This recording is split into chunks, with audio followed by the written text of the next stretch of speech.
السلام علیکم ورحمۃ اللہ وبرکاتہ۔ اعوذ باللہ من الشیطان الرجیم، بسم اللہ الرحمن الرحیم۔ آج ہماری 23ویں نشست ہے اسٹڈی سرکل کی، جو کہ سورہ آل عمران پر جاری ہے۔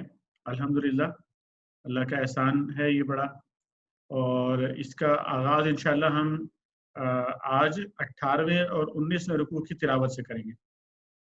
میں سجاد بھائی سے درخواست کروں گا کہ آپ تلاوت فرمائیے آیت 172 سے لے کر 189 تک انشاءاللہ آج ہم تلاوت، ترجمہ اور اس کا مطالعہ کریں گے انشاءاللہ، اور اس کے بعد اس پر ڈسکشن کا آغاز کر دیں گے انشاءاللہ۔ سجاد بھائی۔ اعوذ باللہ من الشیطان الرجیم، بسم اللہ الرحمن الرحیم۔ الذين استجابوا لله والرسول من بعد ما أصابهم القرح للذين أحسنوا منهم واتقوا أجر عظيم.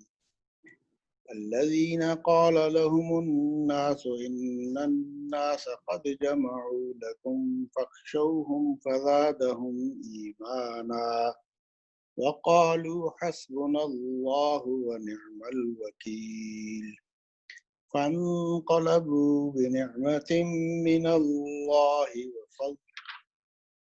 وفضل لم يمسسهم سوء واتبعوا رضوان الله والله ذو فضل عظيم. إنما ذلكم الشيطان يخوف أولياء فلا تخافوهم وخافون إن كنتم مؤمنين. ولا يحزنك الذين يسارعون في الكفر إنهم لن يضروا الله شيئا يريد الله ألا يجعل لهم حظا في الآخرة ولهم عذاب عظيم. إن الذين اشتروا الكفر بالإيمان لن يضروا الله شيئا ولهم عذاب أليم. ولا يحسبن الذين كفروا أنما نملي لهم خير لأنفسهم إنما نملي لهم ليزدادوا إثما ولهم عذاب مهين. ما كان الله ليذر المؤمنين على ما أنتم عليه حتى يميز الخبيث من الطيب وما كان الله ليطلعكم على الغيب ولكن الله يجتبي من رسله من يشاء. فآمنوا بالله ورسله وإن تؤمنوا وتتقوا فلكم أجر عظيم. ولا يحسبن الذين يبخلون بما آتاهم الله من فضله هو خيرا لهم بل هو شر لهم سيطوقون ما بخلوا به يوم القيامة ولله ميراث السماوات والأرض والله بما تعملون خبير. لقد سمع الله قول الذين قالوا إن الله فقير ونحن أغنياء سنكتب ما قالوا وقتلهم الأنبياء بغير حق ونقول ذوقوا عذاب الحريق ذلك بما قدمت أيديكم وأن الله ليس بظلام للعبيد. الذين قالوا إن الله عهد إلينا ألا نؤمن لرسول حتى يأتينا بقربان تأكله النار قل قد جاءكم رسل من قبلي بالبينات وبالذي قلتم فلم قتلتموهم إن كنتم صادقين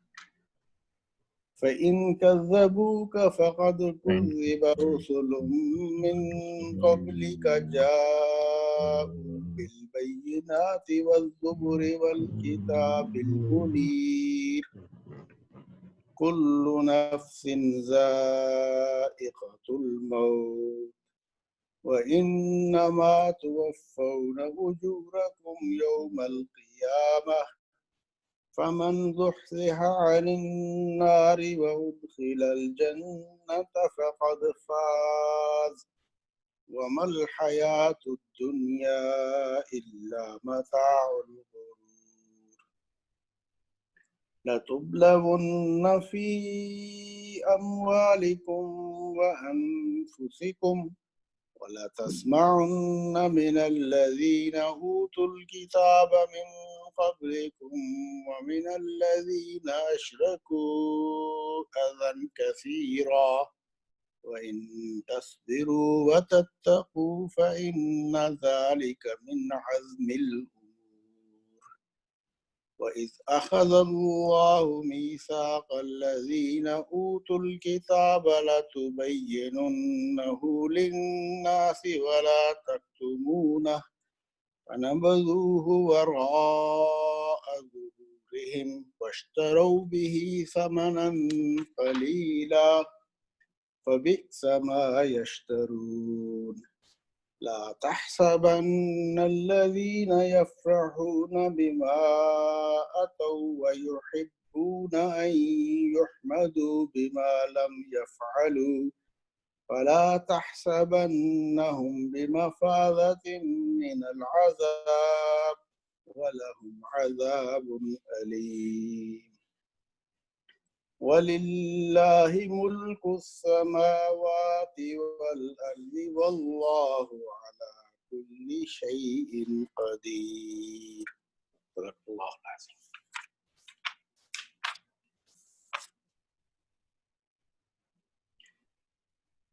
جن لوگوں نے زخم کھانے کے بعد بھی اللہ اور رسول صلی اللہ علیہ وسلم کی پکار پر لبیک کہا، ان میں جو اشخاص نیکوکار اور پرہیزگار ہیں ان کے لیے بڑا اجر ہے، اور جن سے لوگوں نے کہا کہ تمہارے خلاف بڑی فوجیں جمع ہوئی ہیں ان سے ڈرو، تو یہ سن کر ان کا ایمان اور بڑھ گیا اور انہوں نے جواب دیا کہ ہمارے لیے اللہ کافی ہے اور وہی بہترین کارساز ہے۔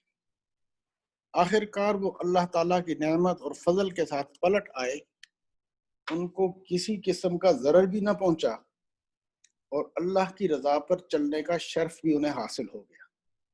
اللہ بڑا فضل فرمانے والا ہے۔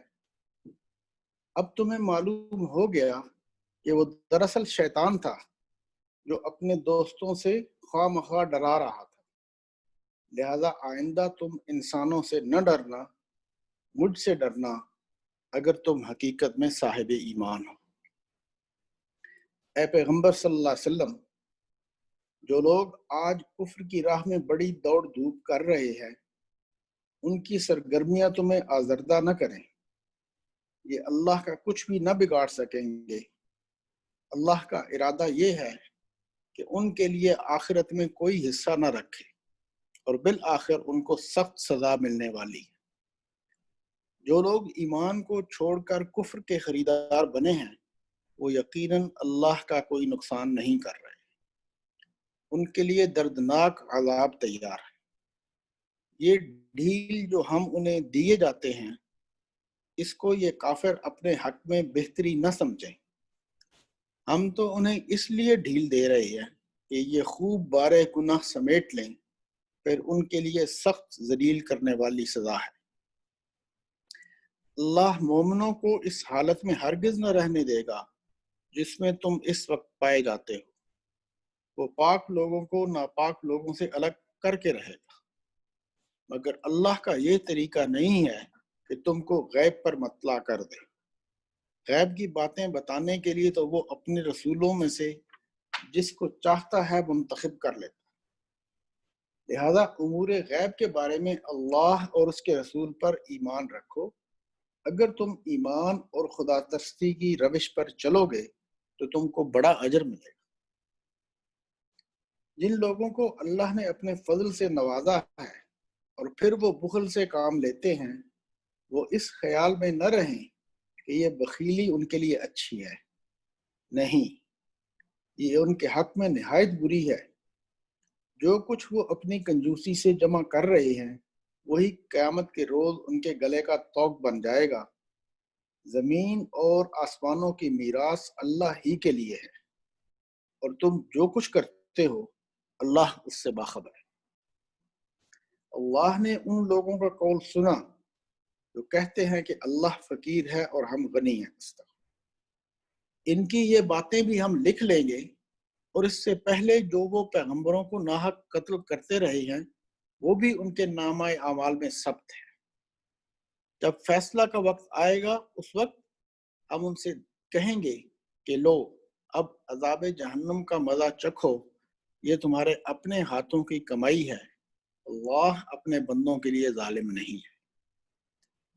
جو لوگ کہتے ہیں اللہ نے ہم کو ہدایت کر دی ہے کہ ہم کسی کو رسول تسلیم نہ کریں جب تک وہ ہمارے سامنے ایسی قربانی نہ کرے جسے غیب سے آ کر آگ کھا لے، ان سے کہو تمہارے پاس مجھ سے پہلے بہت سے رسول آ چکے ہیں جو بہت سی روشن نشانیاں لائے تھے، اور وہ نشانی بھی لائے تھے جس کا تم ذکر کرتے ہو۔ پھر اگر ایمان لانے کے لیے یہ شرط پیش کرنے میں تم سچے ہو تو تم نے ان رسولوں کو کیوں قتل کیا؟ اب اے محمد صلی اللہ علیہ وسلم، اگر یہ لوگ تمہیں جھٹلاتے ہیں تو بہت سے رسول تم سے پہلے جھٹلائے جا چکے ہیں جو کھلی کھلی نشانیاں اور صحیفے اور روشنی بخشنے والی کتابیں لائے تھے۔ آخرکار ہر شخص کو مرنا ہے، اور تم سب اپنے اپنے پورے اجر قیامت کے روز پانے والے ہو۔ کامیاب دراصل وہ ہے جو وہاں آتش دوزخ سے بچ جائے اور جنت میں داخل کر دیا جائے۔ رہی یہ دنیا تو یہ محض ایک ظاہر فریب چیز ہے۔ مسلمانوں، تمہیں مال اور جان دونوں کی آزمائشیں پیش آ کر رہیں گی، اور تم اہل کتاب اور مشرکین سے بہت سی تکلیف دہ باتیں سنو گے۔ اگر ان سب حالات میں تم صبر اور خدا ترسی کی روش پر قائم رہو تو یہ بڑے حوصلہ کا کام ہے۔ ان اہل کتاب کو وہ عہد بھی یاد دلاؤ جو اللہ نے ان سے لیا تھا کہ تمہیں کتاب کی تعلیمات کو لوگوں میں پھیلانا ہوگا، انہیں پوشیدہ رکھنا نہیں ہوگا، مگر انہوں نے کتاب کو پس پشت ڈال دیا اور تھوڑی قیمت پر اسے بیچ ڈالا۔ کتنا برا کاروبار ہے جو یہ کر رہے ہیں۔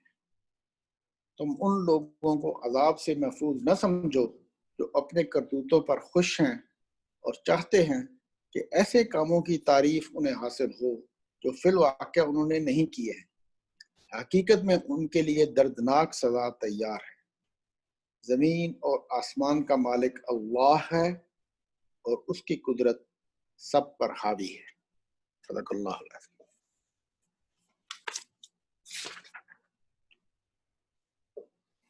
جزاک اللہ خیر سجاد بھائی، جزاک اللہ خیر۔ انشاءاللہ جو ہے یہاں سے ہم مطالعے کا آغاز کریں گے۔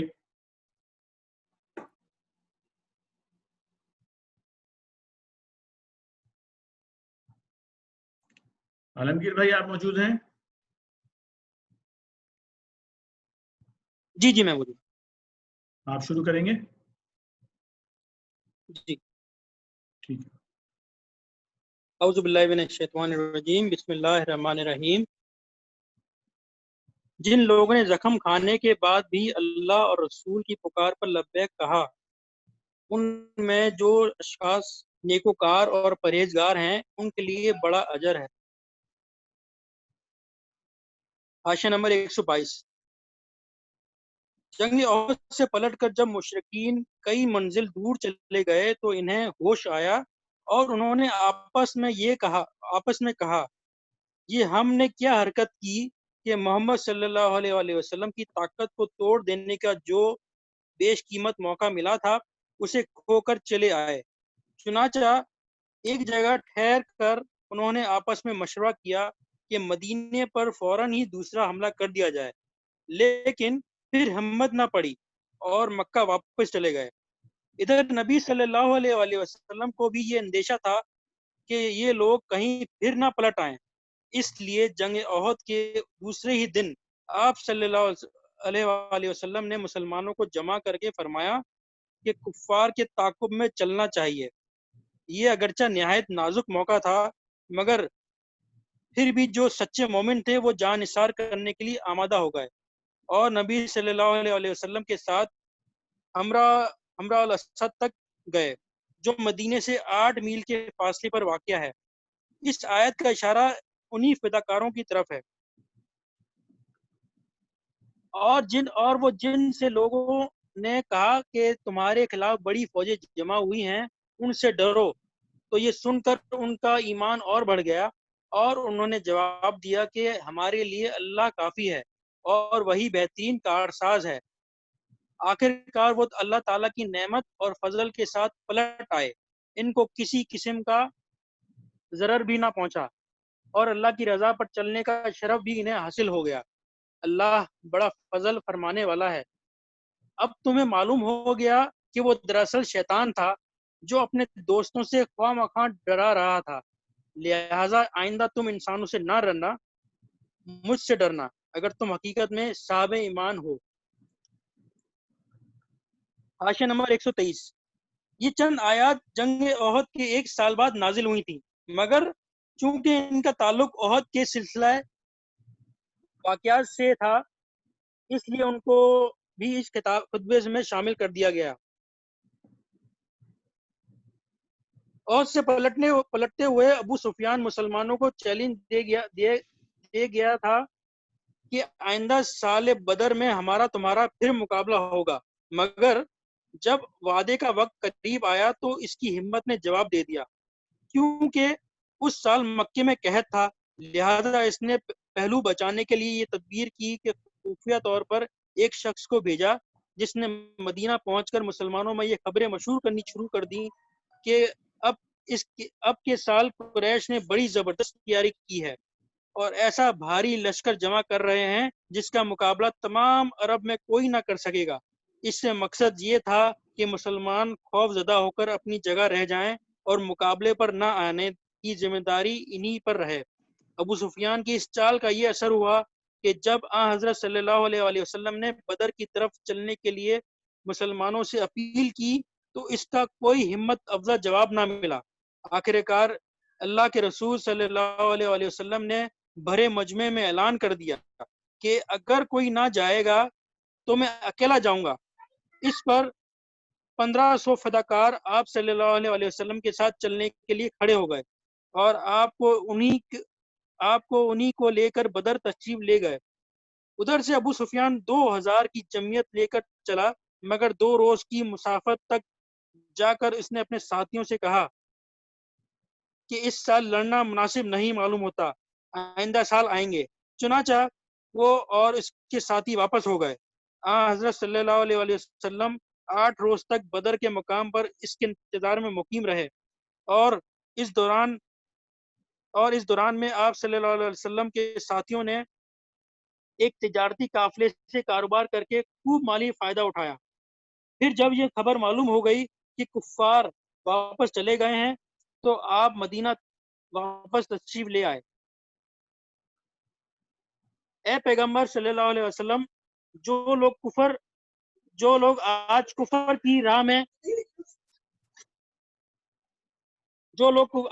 کی راہ میں بڑی دوڑ دھوپ کر رہے ہیں، ان کی سرگرمیاں تمہیں آزادہ نہ کریں، یہ اللہ کا کچھ بھی نہ بگاڑ سکیں گے۔ اللہ کا ارادہ یہ ہے کہ ان کے لیے آخرت میں کوئی حصہ نہ رکھے اور بالآخر ان کو سخت سزا ملنے والی ہے۔ جو لوگ ایمان کو چھوڑ کر کفر کے خریدار بنے ہیں وہ یقیناً اللہ کا کوئی نقصان نہیں کر رہے ہیں، ان کے لیے دردناک عذاب تیار ہے۔ یہ ڈھیل جو ہم انہیں دے جاتے ہیں اس کو یہ کافر اپنے حق میں بہتری نہ سمجھیں، ہم تو انہیں اس لیے ڈھیل دے رہے ہیں کہ یہ خوب بارے گناہ سمیٹ لیں، پھر ان کے لیے سخت ذلیل کرنے والی سزا ہے۔ اللہ مومنوں کو اس حالت میں ہرگز نہ رہنے دے گا جس میں تم اس وقت پائے جاتے ہو۔ حاشیہ نمبر 125۔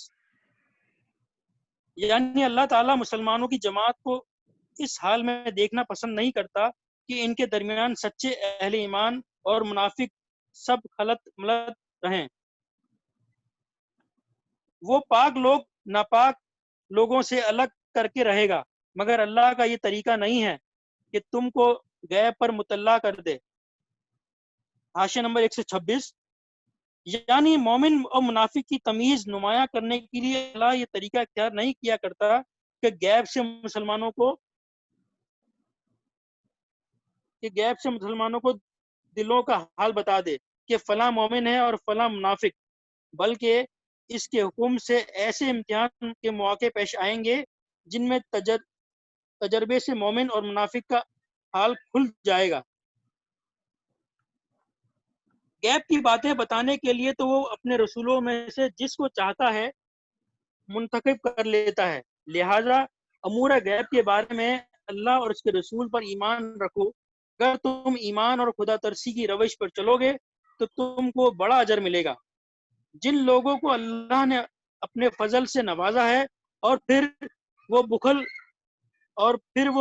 بخل سے کام لیتے ہیں، وہ اس خیال میں نہ رہیں کہ یہ بخیلی ان کے لیے اچھی ہے، انہیں یہ اچھی ہے، نہیں، یہ ان کے حق میں نہایت بری ہے۔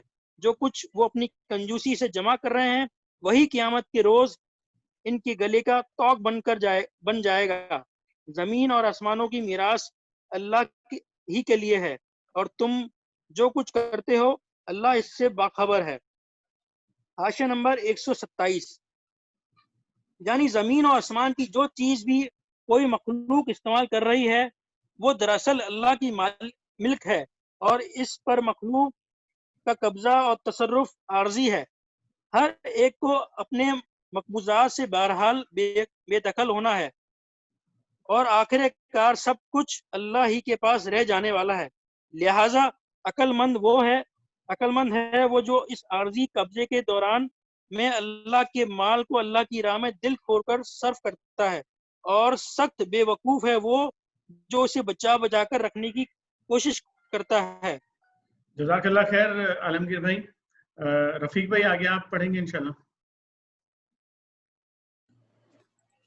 بسم اللہ الرحمن الرحیم۔ اللہ نے ان لوگوں کا قول سنا جو کہتے ہیں کہ اللہ فقیر ہے اور ہم غنی ہیں۔ حاشیہ نمبر 128۔ یہ یہودیوں کا قول تھا۔ قرآن مجید میں جب یہ آیت آئی کہ من ذا الذی یقرض اللہ قرضا حسنا، کون ہے جو اللہ کے اچھا قرض دے، تو اس کا مذاق اڑاتے ہوئے یہودیوں نے کہنا شروع کیا کہ جی ہاں، اللہ میاں مفلس ہو گئے ہیں، اب وہ بندوں سے قرض مانگ رہے ہیں۔ ان کی یہ باتیں بھی ہم لکھ لیں گے، اور اس سے پہلے جو وہ پیغمبروں کو ناحق قتل کرتے رہے ہیں وہ بھی ان کے نامہ اعمال میں ثبت ہے۔ جب فیصلے کا وقت آئے گا اس وقت ہم ان سے کہیں گے کہ لو اب عذاب جہنم کا مزہ چکھو، یہ تمہارے اپنے ہاتھ کی کمائی ہے، اللہ اپنے بندوں کے لیے ظالم نہیں ہے۔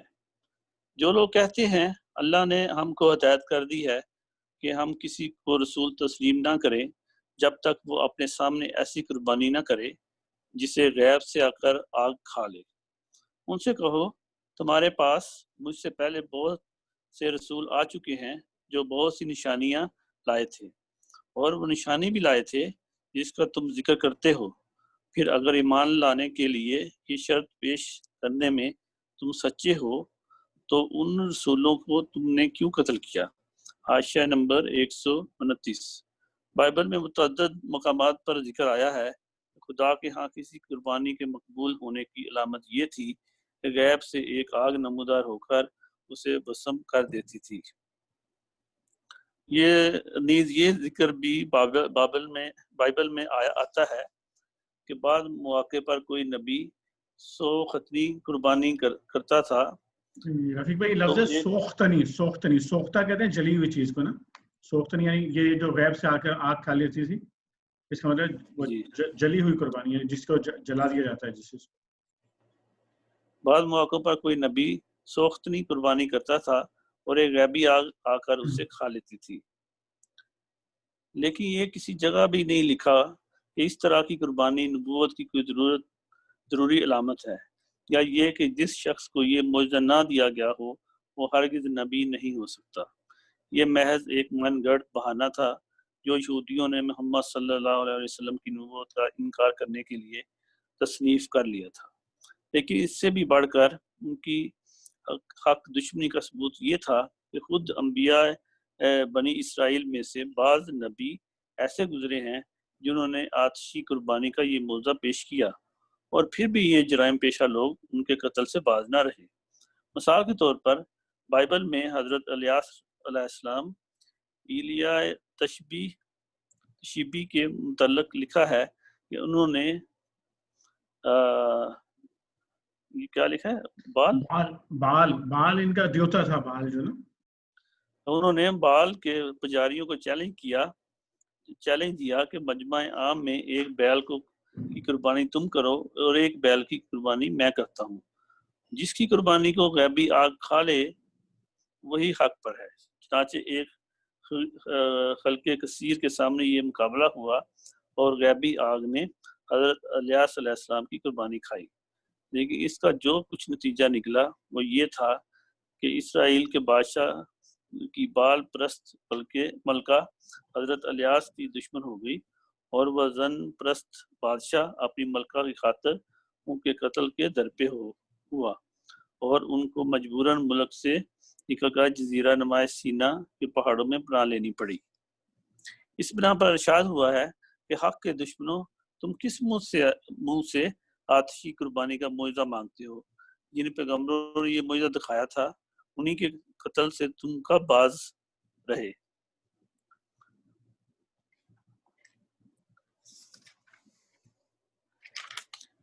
اب اے محمد صلی اللہ علیہ وسلم, اگر یہ لوگ تمہیں جٹلاتے ہیں تو بہت سے رسول تم سے پہلے جٹلائے جا چکے ہیں جو کھلی کھلی نشانیاں اور صحیفے اور روشنی بخشنے والی کتابیں لائے تھے.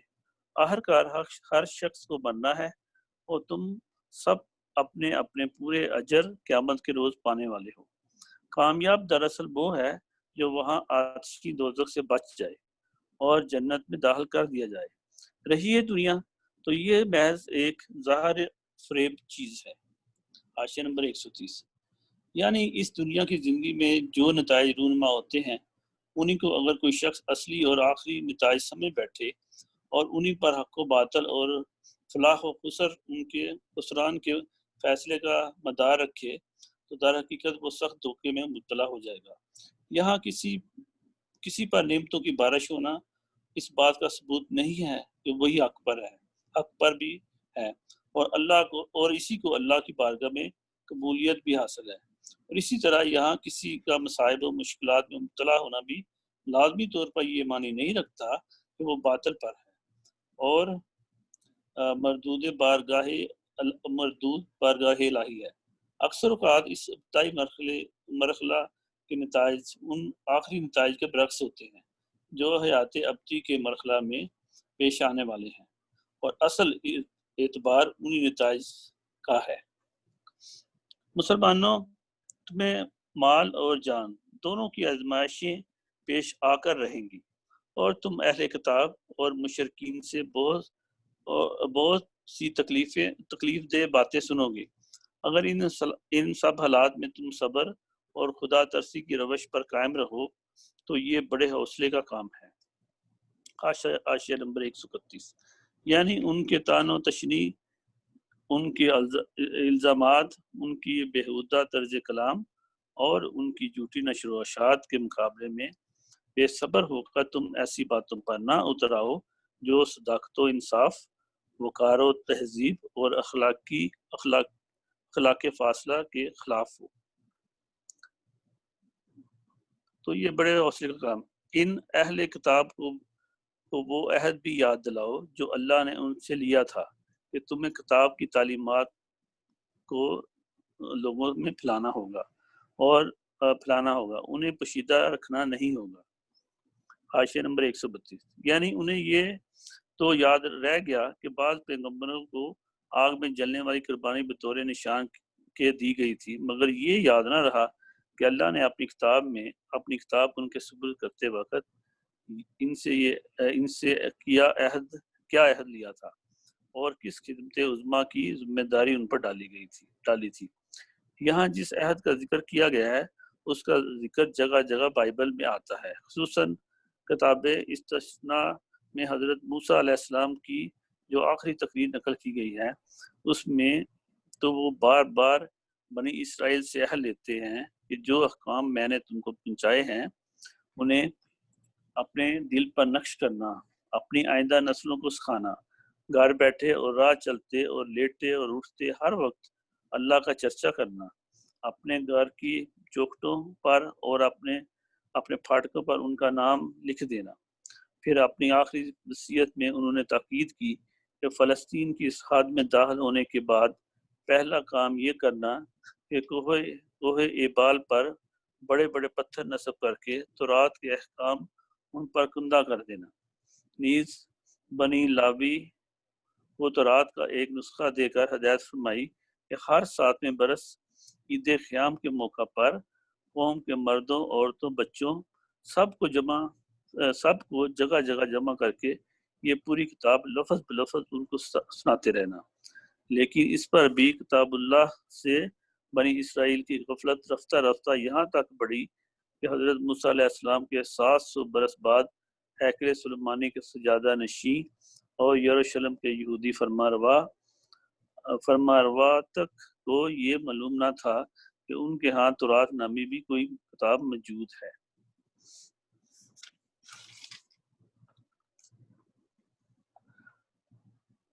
مگر انہوں نے کتاب کو پس پشت ڈال دیا اور تھوڑی قیمت پر اسے بیچ ڈالا۔ کتنا برا کاروبار ہے جو یہ کر رہے۔ تم ان لوگوں کو عذاب سے محفوظ نہ سمجھو جو اپنے کرتوتوں پر خوش ہیں اور چاہتے ہیں کہ ایسے کاموں کی تعریف انہیں حاصل ہو جو فی الواقع انہوں نے نہیں کیے۔ حقیقت میں ان کے لیے دردناک سزا تیار ہے۔ زمین اور آسمان کا مالک اللہ ہے اور اس کی قدرت سب پر حاوی ہے۔ حاشیہ نمبر 133۔ مثلاً وہ اپنی تعریف میں یہ سننا چاہتے تھے کہ حضرت بڑے متقی ہیں، دیندار اور پارسا ہیں، خادم دین ہیں، حامی شرع متین ہیں، مصلح و مزکی ہیں، حالانکہ حضرت کچھ بھی نہیں، یا اپنے حق میں یہ ڈنڈوڑا پٹوانا چاہتے تھے کہ فلاں صاحب بڑے اثار پیشہ اور مخلص اور دیانتدار رہنما ہیں اور انہوں نے ملت کی بڑی خدمت کی ہے، حالانکہ معاملہ بالکل برعکس ہے۔ جزاک اللہ خیر جناب۔ الحمدللہ آج ہم نے یہ 2 رکوع پڑھے ہیں اور تقریباً 18 آیات کا جو ہے ہم نے وہ تلاوت کی ہے، ترجمہ ان کا پڑھا ہے اور تفہیم القرآن سے ہم نے ان کی تشریح بھی مکمل طور پر پڑھ لی ہے۔ اب انشاءاللہ جو جتنا بھی وقت ہمارے پاس موجود ہے اس میں ہم آغاز کریں گے انشاءاللہ ڈسکشن کا، جو نکات اور جو موضوعات یہاں پر آئی ہیں ان کا، اور پھر اس کو نیکسٹ نشست جو ہوگی ہماری اس میں کنٹینیو کریں گے۔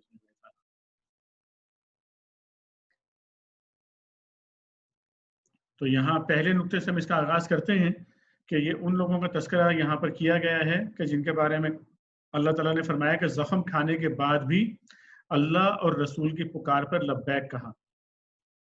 ان میں جو اشخاص نیکوکار اور پرہیزگار ہیں ان کے لیے بڑا اجر ہے۔ اچھا، یہاں پر اگر آپ دیکھیں کہ 2 چیزیں یہاں پر بیان ہو رہی ہیں۔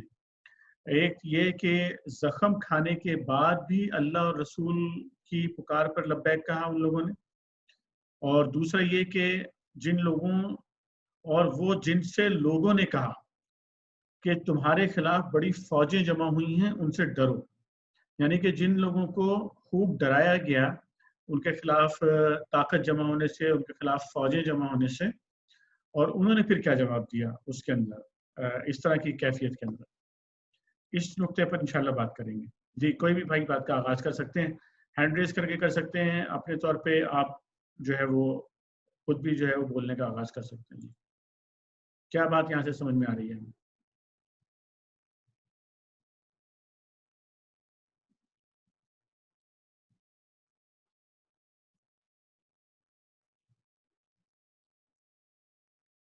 عمومی طور پر ہمارا خیال ہوتا ہے کہ اللہ اور رسول کی جو پکار پر لبیک، جو عام حالات ہوتے ہیں، نارمل حالات جنہیں ہم کہتے ہیں، کہ جس میں نہ کوئی خوف ہوتا ہے اور نہ جو ہے کوئی ایسی آزمائش بندے کے اوپر ہوتی ہے، اور خود بھی وہ امن اور اطمینان کی کیفیت میں ہوتا ہے، تو اس وقت جب وہ اللہ اور رسول کے بارے میں یا کہتا ہے کہ وہ ان پر ایمان رکھتا ہے اور ان کی بات کو مانتا ہے، اس کے مطابق عمل کرتا ہے، تو یہ بھی بہت ضروری ہے. یہ کم نہیں ہوتا کہ انسان جو جب اپنے آرام کی اور عیش کی صورت میں ہو، اس وقت وہ اللہ اور رسول کی بات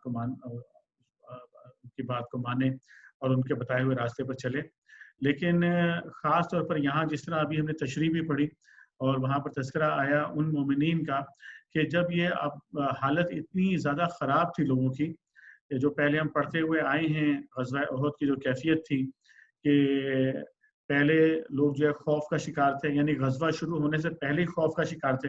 اگر آپ یاد کریں کہ جو ہم نے پوری اس کی بیک گراؤنڈ پڑھا تھا، کیونکہ ان کو یہ اندازہ تھا کہ پچھلے سال جو ہے وہ کفار قریش شکست کھا کر گئے ہیں، اور اس سال جو ہے وہ بہت زیادہ تیاری کے ساتھ آئیں گے، اور ان کی خبریں بھی ان کے پاس آ رہی تھیں کہ وہ بہت تیاری کے ساتھ آ رہے ہیں.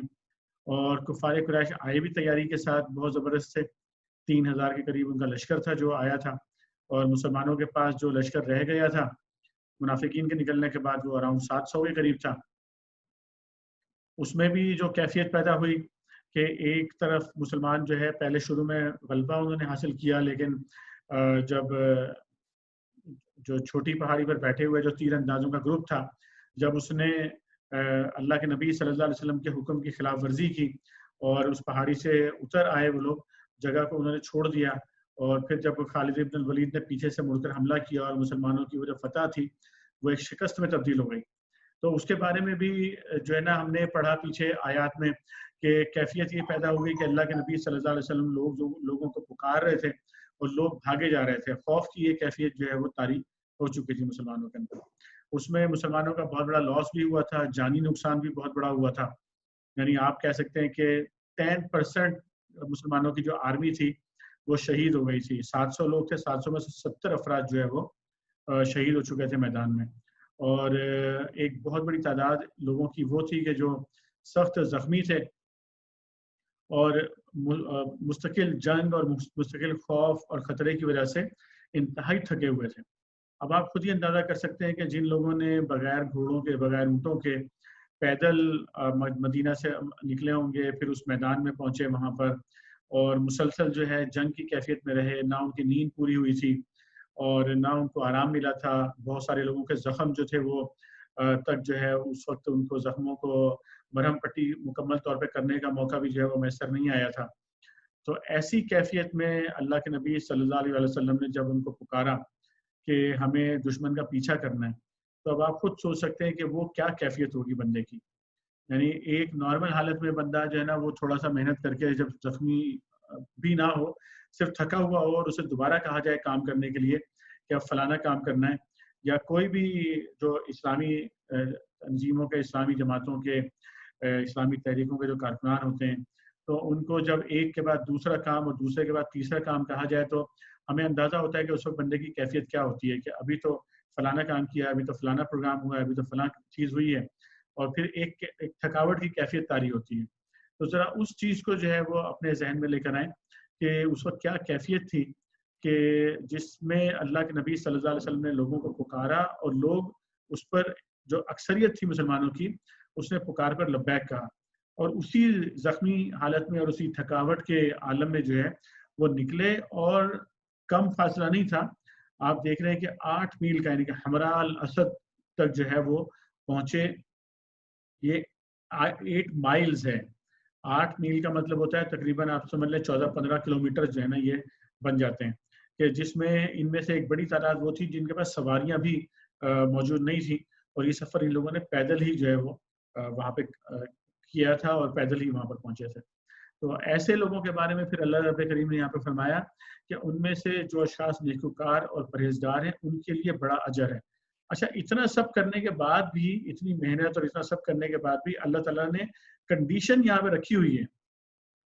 کنڈیشن وہی ہے کہ ان میں بھی جو اشخاص نیکوکار اور پرہیزگار ہیں, یعنی کہ اگر ان میں سے بھی کسی شخص نے جو ہے وہ صرف دنیا کو دکھانے کے لیے یا اپنی بہادری کا چرچا کروانے کے لیے یا کسی اور مقصد کے لیے یا کوئی مال حاصل کرنے کے لیے وہ مسلمانوں کے ساتھ شامل تھا, تو اس کو اجر نہیں ملے گا, بلکہ ان میں سے بھی اتنی سخت محنت کے بعد بھی اجر انہی لوگوں کو ملے گا کہ جو متقی ہوں گے اور جو نیک عمل کرنے والے ہوں گے. اس لیے ایک بات اور یہاں پر جو ہے نا ہمیں سبق مل رہا ہے, بڑا واضح سبق جو ہے نا وہ یہاں پر ہمیں مل گیا ہے کہ کتنی ہی ہم جو ہے نا وہ دین کے معاملے میں محنت کریں, کتنا ہی ہم جو ہے وہ نیکیوں کے راستے پر ڈٹیں, کتنا ہی نیکیوں کو ہم اختیار کریں, نیکیاں کریں دنیا کے اندر, لیکن اگر جو بنیادی ایمان اور بنیادی پرہیزگاری اور بنیادی تقوی اگر دلوں کے اندر موجود نہیں ہے, یعنی اگر خالصتاً للہ ہمارا جو بھی عمل ہے اس میں اگر ہمارے نفس کی کوئی چیز شامل ہے کہ ہم اس کے نتیجے میں کوئی اپنی تعریف کروانا چاہتے ہیں یا کوئی فیمس ہونا چاہتے ہیں یا کسی فرد کو خوش کرنا چاہ رہے ہوتے ہیں, تو یہ سب اگر ان میں سے کوئی بھی چیز ہے تو سخت محنت کے باوجود جو ہے نا وہ بندہ اجر کا جو ہے وہ مستحق نہیں ہوگا. تو کسی بھی اجر کا مستحق ہونے کے لیے بڑی بنیادی چیز ہے کہ دلوں کے اندر تقوی جو ہے وہ موجود ہونا چاہیے.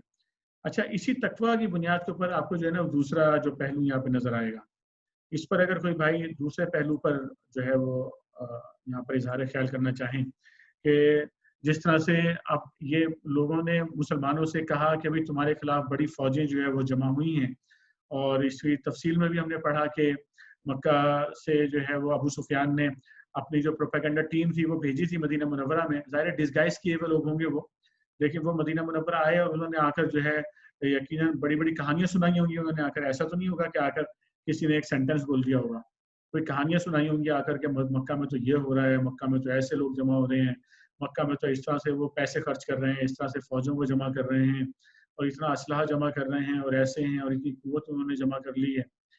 تو یہ ایک طریقہ کار تھا جو انہوں نے اختیار کیا. اس سے ملتے جلتا طریقہ کار دشمن عام طور پہ اپنے ایک آلے کے طور پہ دنیا میں استعمال کرتا رہا ہے ہمیشہ سے, آج بھی جو ہے وہ استعمال کرتا ہے اس آلے کو.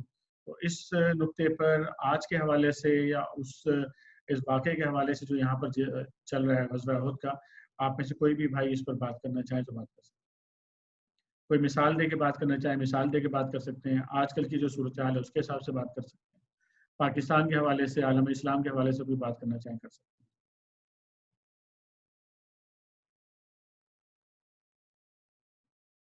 میری آواز تو آ رہی ہے نا سب کو؟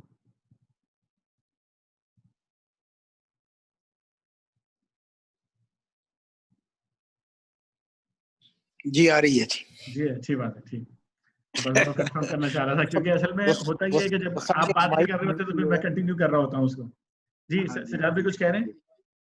ہاں جی, وہ تھا نا تورا بورا ہو جائے گا یا ایسے ہو جائے گا. ہاں یہی میں چاہ رہا ہوں کہ اس کی آپ میپنگ کریں ذرا. جی جی ہاں جی, تو یہ تو ایک ہے مطلب ٹوٹل فالس پروپیگنڈا کہ کہیں پہ ویپن آف ماس ڈسٹرکشن کا پروپیگنڈا ہو رہا ہوتا ہے اور کہیں پہ فنڈامنٹلزم کا ہو رہا ہوتا ہے اور کہیں پہ یعنی اسلامی دہشت گردی کا ہو رہا ہوتا ہے. تو اس قسم کی جو وہ پروپیگنڈا کر کے بہانے بنانے اور پھر ان کے اندر اٹ سیلف کرنا کہ ہمارے پاس اتنا اسلحہ ہے اور ہم ان کو پتہ بھی نہیں چلے گا کہ یہ کہاں سے مارے گئے ہیں اور ڈیزی کٹرز ہیں اور ہمیں کوئی یہ کر دیں گے.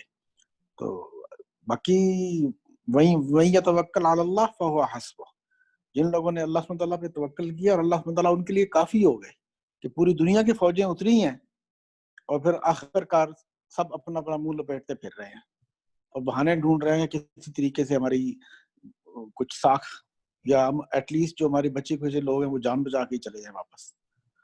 تو یہ پروپیگنڈا جو ہے نا, یہ پروپیگنڈا مکمل مطلب اس وقت سے چل رہا ہے اور ابھی تک یعنی باطل کا یہی ہتھیار ہے. اور پھر اس میں جو کمزور ایمان والے ہیں وہ ان کے علاقار بن جاتے ہیں اور وہ بھی ٹیکنالوجی کے بت کو پوجنا شروع کر دیتے ہیں. ہر ایک کو کہتے ہیں کہ جب تک ریسورسز ہم کو ہمارے ریسورسز ان کے ایکویولنٹ نہیں ہوتے، اس وقت تک ہم کیسے ان کے ساتھ مقابلہ کر سکتے ہیں؟ آپ اپنی حالت تو دیکھو، کھانے کو ہے نہیں اور لگے ہو جہاد کرنے اور دشمن کا مقابلہ کرنے.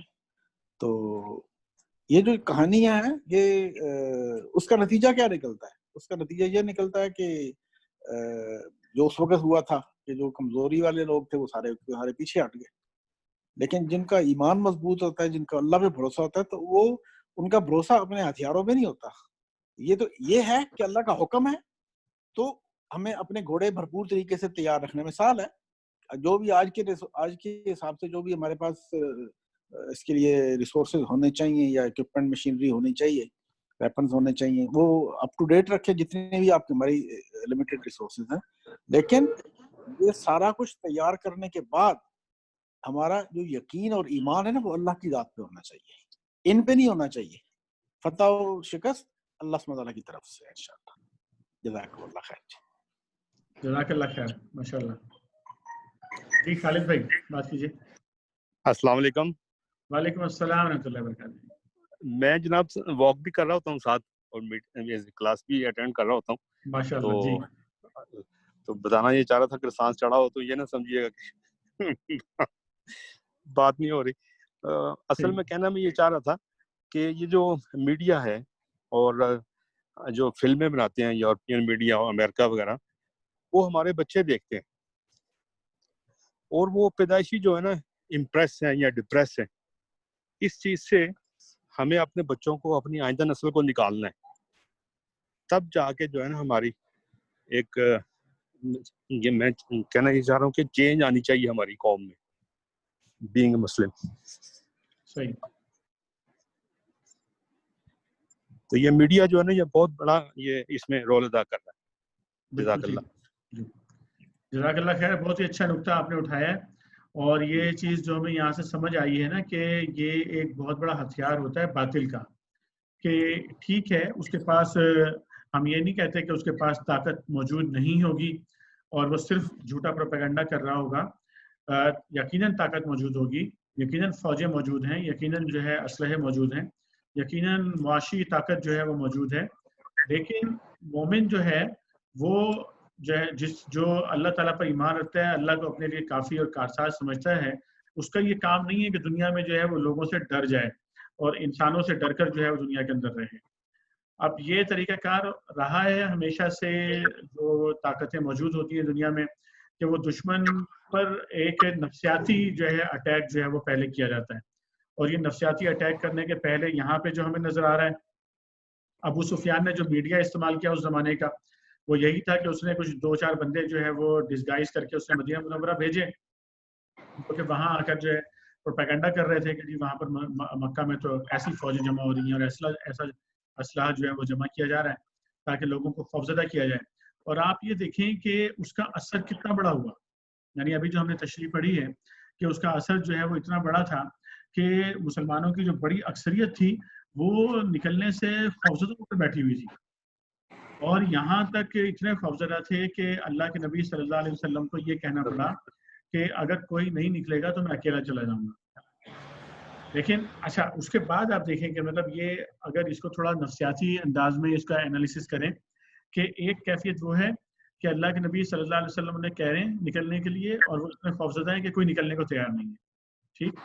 اس کے بعد نبی کریم صلی اللہ علیہ وسلم چونکہ اس میں عزم دکھاتے ہیں، اپنا صبر دکھاتے ہیں، استقامت دکھاتے ہیں اس کے اندر، اور یہ اناؤنس کرتے ہیں کہ بھئی اگر کوئی بھی اس کے اندر جو ہے وہ آگے نہیں بڑھے گا تو میں اکیلا جو ہے وہ اس راستے کے اندر آگے بڑھوں گا.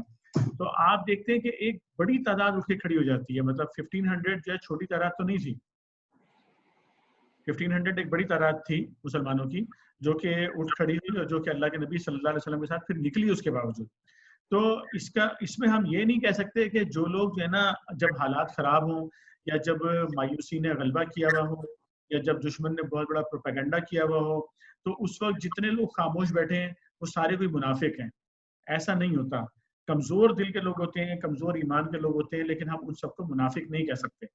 یہ بات ضروری ہوتی ہے کہ کچھ لوگ چاہے وہ تھوڑی تعداد کے اندر ہوں، جری، بہادر، باہمت، صبر کرنے والے، اللہ کے راستے کے اندر کھڑے ہونے والے ڈٹنے والے لوگ، اگر وہ لوگ موجود ہوں اور وہ جو ہے استقامت دکھائیں اللہ کے راستے کے اندر، تو پھر جو ہے وہ کیفیت پیدا ہو جاتی ہے کہ پھر پوری قوم جو ہے وہ اٹھ کھڑی ہوتی ہے ان کے ساتھ، اور ان کی پشت کے اوپر جو ہے جمع ہو جاتی ہے وہ پوری کی پوری قوم. یہ کیفیت اب اگر آج کی دنیا میں بھی جن لوگوں نے جبر کا، ظلم کا اور پورے عالمی استحصال کا، جس کا ابھی سجاد بھائی نے یہاں پر تذکرہ کیا، جن لوگوں نے اس کا مقابلہ کیا، اگر آپ ان کا بھی کیفیت دیکھیں کہ جب امریکہ نے افغانستان پر حملہ کیا تو اپوز کرنے والے لوگ بہت تھوڑے سے تھے اس وقت، لیکن اس کے بعد جو ہے پھر جب وہ لوگ ڈٹ گئے، کھڑے ہو گئے، تو پھر ایک پوری قوم اٹھ کھڑی ہوئی، اور انہوں نے جو ہے وہ دیکھتے ہی دیکھتے اسی زمانے میں ہماری آنکھوں کے سامنے جو ہے ان کو دھول بھی چٹائی ہے، اور ان کو جو ہے اب باقاعدہ فیس سیونگ مانگنے پر جو ہے نا وہ بھکاریوں کی طرح فیس سیونگ مانگنے پر جو ہے ان کو مجبور کر دیا. تو اس لیے یہاں سے جو سبق ہمیں مل رہا ہے، پہلا سبق تو یہ ہے کہ کبھی بھی دشمن کے جو پروپیگنڈا ہوتا ہے، دشمن کی طاقت کا، دشمن کی قوت کا، اس سے مرعوب نہیں ہونا چاہیے. یہاں پر میں یہ کلیئر کر دوں کہ خوش فہمی بھی نہیں ہونی چاہیے اور غلط فہمی بھی نہیں ہونی چاہیے. مطلب یہ بھی نہ ہو کہ میرے کہنے کا مطلب یہ نہیں ہے کہ آپ کہیں یار بس دشمن کے جتنی مرضی طاقت ہو ہمیں آنکھیں بند کر لینی چاہیے. نہیں، یہ مطلب نہیں ہے اس کا. مطلب یہ ہوتا ہے کہ آپ کو دشمن کا پورا آئیڈیا ہونا چاہیے، اس کی طاقت کا، اس کی قوت کا معلوم ضرور ہونا چاہیے، لیکن اس طاقت اور اس قوت سے آپ نے مرعوب نہیں ہونا ہے بالکل بھی، بلکہ وہ معلومات اس لیے ہونی چاہیے تاکہ آپ کو پتا ہو کہ ہمیں کس انداز میں جو ہے وہ اس کا مقابلہ کرنا ہے، کس طریقے سے ہم نے جو ہے اس پوری جو دشمن کی جو مشینری ہے اس کا جو ہے مقابلہ کرنا ہے. یہ چیز سامنے آنی چاہیے. آج کے دور میں جو پروپیگنڈے کے لیے چیزیں استعمال ہو رہی ہیں، جس طرح ابھی خالد بھائی نے یہاں پہ بات کی ہے، تو یقیناً یہی طریقہ کار ہے. آج کا جو پروپیگنڈا ہے وہ فلمز ہیں، چاہے وہ ہالی ووڈ میں بننے والی ہوں، وہ ڈرامے ہیں، وہ مختلف قسم کے اخباری خبریں ہیں، تجزیے بھی ہوتے ہیں، اسکالرز بھی ہوتے ہیں. یعنی کہ اس کو مختلف طریقوں سے آتا ہے. ایسا نہیں ہوتا کہ صرف فلم بن رہی ہوتی ہے، بلکہ جو آپ کو بہت اوتھینٹک قسم کے تجزیے دیے جا رہے ہوتے ہیں کہ یہ تو عالمی رسالوں میں اور عالمی اخباروں میں یہ خبریں چھپ رہی ہیں. تو وہاں سے بھی تجزیے اس طرح سے باقاعدہ دیے جاتے ہیں کہ جس سے خوف جو دنیا کے اندر پھیلانے میں مدد ملتی ہے. پھر وہ قوموں کے اندر سے ہی لوگوں کو خریدتے ہیں. یعنی کہ ہمارے اپنے اندر سے ہماری ہی زبان بولنے والا میڈیا ہوگا، ہمارے ہی اینکر پرسن ہوں گے، ہمارے ہی کالم لکھنے والے ہوں گے، ہمارے ہی اخبار نویس ہوں گے، اور وہ اپنی ہی قوم کو جو ہے نا وہ مسلسل ڈپریس کر رہے ہوں گے، اپنی ہی قوم کو مسلسل مایوس کر رہے ہوں گے، بجائے ان کو جو ہے ہمت دلانے. اپنے ہی سیاسی رہنما ہوں گے اور اپنی ہی قوم کو جو ہے نا وہ ڈپریس کر رہے ہوں گے مستقل. اپنے ہی لوگ ہوں گے پارلیمنٹ کے اندر بیٹھے ہوئے، اپنی ہی قوم کو ذلیل کر رہے ہوں گے مسلسل. ابھی آپ نے ایک مظاہرہ دیکھا کہ جو ہوا پارلیمنٹ کے اندر سے، کہ اپنی ہی ایک نامعقول شخص نے جو ہے وہ اپنی پوری، ٹھیک ہے بھئی خرابیاں موجود ہیں پورے ملک میں ہیں، بڑے پیمانے پہ ہیں، اور وہ خرابیاں پھیلانے میں اور وہ جو ہے ملک کی بربادی کرنے میں جتنے بھی لوگ رہے ہیں ان سب نے اپنا اپنا حصہ لیا ہے، سب کا حصہ ہے اس کے اندر. تو جس نے بھی خرابی پھیلائی ہے اس کو سزا سے مبرہ نہیں ہونا چاہیے، لیکن خرابیاں ٹھیک کرنے کا یہ طریقہ نہیں ہوتا کہ اپنی خرابیوں کو لے جا کے عالمی چوراہے کے اوپر جو ہے وہ وہاں پر دھونا شروع کر دیا جائے، اور پوری دنیا کے سامنے ایک طرف تو یہ کہتے ہیں کہ جی ہمیں فیس سیونگ کرنی ہے اور مسلمانوں کا اچھا فیس کر کے دکھانا ہے، اس کے لیے ہم اسلام آباد میں مندر بنائیں گے، اور دوسری طرف جو ہے اپنے ہی ملک کی پوری ایئر لائن کو جو ہے وہ اپنی ہی پارلیمنٹ کے اندر بیٹھ کے پورا ڈسٹرائے کر دیتے ہیں اس کو، پورے سسٹم کو. تو یہ جو کیفیات ہوتی ہیں، یعنی کہ یہ مثالیں میں بتا رہا ہوں آپ کو کہ مثالیں وہ جو دشمن والے، ایسا نہیں ہوتا کہ اگر آج کا دشمن جو ہے وہ اپنے فیس کے ساتھ آئے گا پروپیگنڈا کرنے کے لیے، وہ آپ کے اندر سے فیس لے رہا ہوتا ہے اور اسی سے پروپیگنڈا.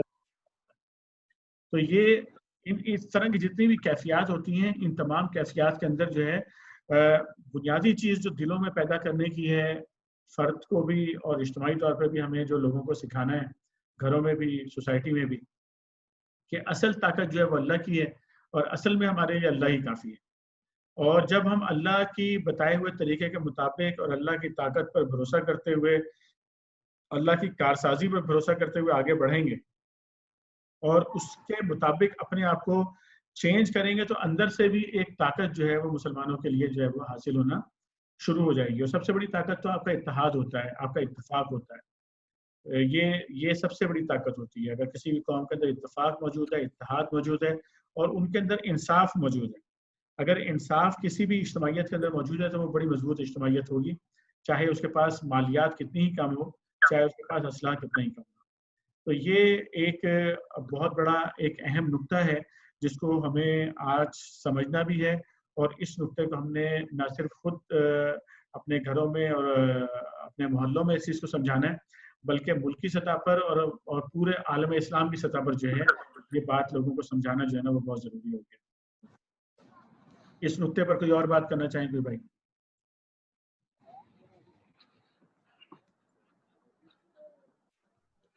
اچھا, وہ جو میڈیا کی بات آ رہی تھی اس میں محض فلمز نہیں ہوتی اس کے اندر, تو یعنی کہ بچوں کے ذہن میں, جو خالد بھائی بات کر رہے تھے کہ بچوں کے ذہن میں اب کارٹون بھی اسی طرح کے بنائے جاتے ہیں. بیسیکلی ہم تو بچے کو کارٹون کے سامنے بٹھا دیتے ہیں, لیکن وہ کارٹون ذہنی طور پہ بچے کو کیا بنا رہا ہوتا ہے. اچھا, صرف کارٹون نہیں, کبھی آپ نے جو آپ کے بچے اسکولوں میں پڑھنے جاتے ہیں, کبھی آپ نے بچوں کے اسکول کی کتاب کھول کے دیکھی ہے؟ کبھی آپ نے بچوں کے جغرافیہ کی کتاب کھول کے دیکھی ہے؟ کبھی سوشل سائنسز کی جو بچوں کی کتابیں, اسکولوں کی بات کر رہا ہوں میں, خاص طور پہ وہ اسکول کے جن میں کیمبرج سسٹم کی کتابیں جن میں پڑھائی جا رہی ہوتی ہیں, جن میں او لیول اے لیول والے اسکول ہیں, اور ان کی جو چھوٹے بچوں کی کتابیں بھی ہیں, اگر وہ آپ اٹھا کے دیکھیں تو آپ کو اندازہ ہو جائے گا کہ بچوں کا مرعوب کیسے کیا جاتا ہے. یعنی میں ابھی دیکھ رہا تھا یہاں پر پاکستانی اسکول کے جو نصاب ہے اس میں جو پاکستان اسٹڈیز کی کتاب ہے, کیا کہتے ہیں اس موضوع کو, مطالعہ پاکستان, مضمون کو مطالعہ پاکستان نہیں, کچھ اور نام ہے اس کا یہاں پر, تو وہ انگریزی میں لکھی ہوئی کتاب ہے, پاکستان اسٹڈیز ہی ہے غالباً وہ. تو جی, تو وہ جو ہے کسی برطانوی انگریز کی لکھی ہوئی کتاب ہے. یعنی ہمارا یہ عالم ہے کہ ہم اپنے اس کو کہتے ہیں نا, جو میں مرعوب ذہنیت کہہ رہا ہوں نا, مرعوب ذہنیت یہ ہے کہ ہم اتنی کریج نہیں ہے کہ ہم اپنے بچے کو اپنی کتاب لکھ کر, یا اپنے لکھے ہوئے اپنے رائٹر کی لکھی ہوئی کتاب اور جو اپنی ہسٹری ہے وہ خود اس بچے کو پڑھائیں, بلکہ اس کو ہسٹری بھی وہ پڑھا رہے ہیں جو ہمیں باہر جو ہے انگریز نے لکھ کر دی ہوئی ہے. اب یہ آپ خود جان سکتے ہیں کہ بھائی اگر وہ لکھے گا تو وہ تو ظاہر ہے کہ یہ باتیں خاص طور پر جو تعلیم سے متعلق لوگ ہیں وہ اچھے طریقے سے اس بات کو سمجھتے ہیں کہ یہ جو بورڈ ہوتے ہیں نا, کبھی آپ نے دیکھا ہوگا جو ٹیکسٹ بک ہوتی ہیں اس کے شروع میں لکھا ہوتا ہے کہ یہ بورڈ سے منظور شدہ ہے, اور بعض کتابوں میں بورڈ کے لوگوں کے نام بھی ہوتے ہیں کہ کون کون اس کے ریویورز ہیں. اچھا, آپ دیکھیں گے تو آپ کو پتہ چلے گا کہ جو بالکل چھوٹی ابتدائی کلاس کی کتابیں ہوتی ہیں اس کے بھی جو جائزہ لینے والے لوگ اور اس کا پورا ریویو کرنے والے اور ان کتابوں کو متعین کرنے والے جو لوگ ہوتے ہیں, وہ بہت اعلیٰ تعلیم یافتہ لوگوں کو جو ہے اس کے لیے لیا جاتا ہے, جو کہ صرف ان مضامین کو نہیں جانتے ہیں بلکہ بچوں کی نفسیات پر جو ہے ان کا بڑا عبور ہوتا ہے. اور کبھی میرا چونکہ تھوڑا بہت پالا پڑتا رہا ہے تعلیمی تحقیق سے بھی اور تعلیمی تحقیق کرنے والوں سے بھی, ایک جو سینٹینس ہوتا ہے نا کتاب میں, ایک سینٹینس کتاب میں, بلکہ ایک لفظ کہ اس لفظ کو یہاں پہ آنا چاہیے کہ نہیں آنا چاہیے, کہ انہیں پتا ہوتا ہے کہ یہ ووکیبلری جو اس وقت ہم بچے کو دیں گے یہ اس کے دماغ کے اندر بیٹھ جائے گی, اور ساری زندگی اس کے دماغ کا جو فارمیٹ ہے وہ ایسا ہی بنے گا جیسے ہی کتاب بنے گی. بلکہ ایک صاحب نے مجھے کہا کہ جی یہ آپ دیکھیں کہ جب میتھمیٹکس کی کتاب آپ پڑھاتے ہیں تو اس میں سود کا جو ہے نا وہ کیلکولیشن سکھائی جا رہی ہوتی ہے, یعنی کہ میتھمیٹکس سکھانے کے لیے سود کی کیلکولیشن سکھائی جاتی ہے, میتھ کے فارمولے سکھانے کے لیے. آپ جبکہ میں نے دیکھا کہ جو آفاق والے ہیں جب وہ کتابیں اپنی ڈیولپ کر رہے تھے, انہوں نے مجھے دونوں کتابوں کا کمپیریزن دکھایا کہ اسی کلاس کی کتاب جو کہ آکسفورڈ نے لکھی تھی اس نے سود کی کیلکولیشن دکھائی تھی اور اس سے فارمولا سکھایا تھا, اور آفاق والوں نے جو ہے وہی کتاب کا فارمولا زکوٰۃ کی کیلکولیشن سے سکھایا تھا. اب آپ ذرا سوچیں کہ بچے کے ذہن میں بچپن سے سود کی کیلکولیشن بیٹھے گی اور زکوٰۃ کی کیلکولیشن بیٹھے گی, تو وہ اپنا ایک پاتھ اس کا بنے گا کہ مجھے زندگی میں کیا چیز کرنی ہے. تو اس لیے یہ بات جو آ رہی ہے کہ مرغوبیت جو ہے نا وہ نصاب کے ذریعے, کتابوں کے ذریعے جو ہے نا یہ مرغوبیت جو ہے یہ بڑے پیمانے پر پھیلائی جاتی ہے. تو یہ بھی ایک ہمارا ایک سیگمنٹ ہے جس پر ہمیں نظر بھی رکھنی چاہیے اور جس پر آواز بھی اٹھانی چاہیے اور جس پر ہمیں تبدیلی کی کوشش بھی کرنی چاہیے کہ ایسا نہیں ہے کہ اس کے ریپلیسمنٹس موجود نہیں ہیں. اگر اسکولوں میں کہیں پر ایسی کتابیں پڑھائی جا رہی ہیں تو پھر ہمیں اس کے خلاف آواز اٹھانی چاہیے اور وہاں پر یہ بات کرنی چاہیے کہ آپ ان کو تبدیل کریں اور ان کی جگہ ایسی کتابیں لے کر آئیں جو ہمارے بچوں کی صحیح ذہنی تربیت کر سکتی ہیں تاکہ ان کے دماغ سے مرعوبیت کو ہم نکالیں اور اپنے بچوں کو بچپن سے ہم ان کے ذہن میں بٹھائیں کہ اصل طاقت اللہ کی طاقت ہے اور اصل مدد اللہ کی مدد ہے. اللہ کے علاوہ دنیا میں کوئی طاقت نہیں ہے اور اللہ کے علاوہ دنیا میں کوئی مدد نہیں کر سکتا. کوئی اور بھائی اس موضوع پر کوئی بات کرنا چاہیں؟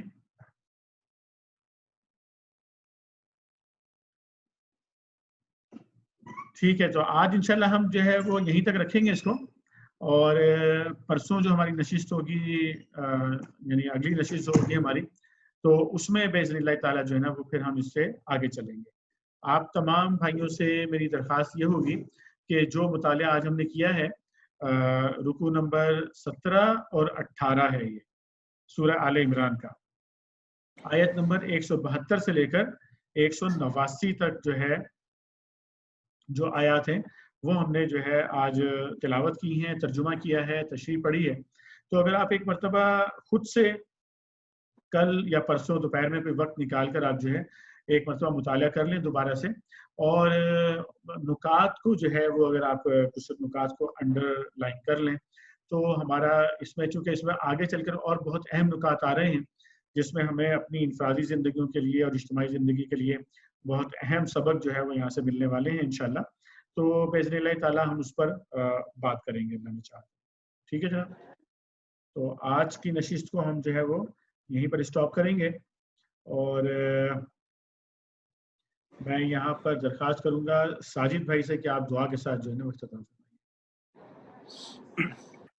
بسم اللہ الرحمن الرحیم الحمد للہ رب العالمین الرحمن الرحیم مالک یوم الدین ایاک نعبد و ایاک نستعین اهدنا الصراط المستقیم صراط الذین انعمت علیہم غیر المغضوب علیہم ولا الضالین آمین. آمین یا رب العالمین. ربنا ظلمنا انفسنا وان لم تغفر وترحمنا لنكونن من الخاسرین. ربنا آتنا في الدنيا حسنة وفي الآخرة حسنة وقنا عذاب النار. ربنا لا تؤاخذنا إن نسينا وأخطأنا. ربنا ولا تحمل علينا إصرا كما حملته على الذين من قبلنا. ربنا ولا تحملنا ما لا طاقة لنا به واعف عنا واغفر لنا وارحمنا أنت مولانا وانصرنا على القوم الكافرين. آمین. ربنا لا تزغ قلوبنا بعد إذ هديتنا وهب لنا من لدنك رحمة إنك أنت الوهاب. ربنا إنك من تدخل النار فقد أغزيته وما للظالمين من أنصار. ربنا إننا سمعنا مناديا ينادي للإيمان أن آمنوا بربكم فآمنا. ربنا فاغفر لنا ذنوبنا وكفر عنا سيئاتنا وتوفنا مع الأبرار. لا إله إلا أنت سبحانك إني كنت من الظالمين. اللهم ملائكته يصلون على النبي يا أيها الذين آمنوا صلوا عليه وسلموا تسليما. اللهم صل على محمد وعلى آل محمد كما صليت على إبراهيم وعلى آل إبراهيم إنك حميد مجيد.